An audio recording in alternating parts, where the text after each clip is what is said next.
હું Ashoksinh Jhala, deputy chief fire officer in charge.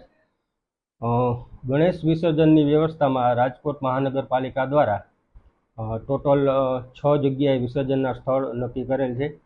એમાં 3 જે સ્થળ છે આજી ડેમ ઓવરફ્લોથી ઉપર, ખાંડ નંબર 1, ખાંડ નંબર 2 અને નાનો ચેક ડેમ. એ સિવાય નેરા પાટિયા પાસે એક પોઈન્ટ નક્કી કર્યો છે. એ સિવાય જખરાપીર, મવડી અને એ સિવાયનો એક છે વાગુદર, બાલાજી વેપારની સામેનો રોડ. વિસર્જનના દિવસે દરેક જગ્યાએ એક ઓફિસર સહિત 20થી 22 માણસોનો મેન પાવરની બંદોબસ્તની અમે લોકોએ વ્યવસ્થા કરી છે.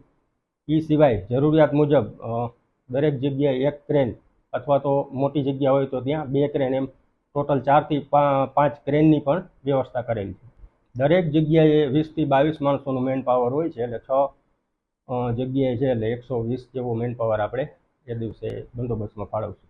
આયોજકોને બસ અમે અમારી એ જ અપીલ છે કે જે સીપી સાહેબના જાહેરનામા મુજબ જે વિસર્જનના સ્થળ નક્કી કર્યા છે એ સિવાયની જગ્યા ઉપર ક્યાંય વિસર્જન ના કરવું, કે જ્યાં અમારો બંદોબસ્ત ના હોય.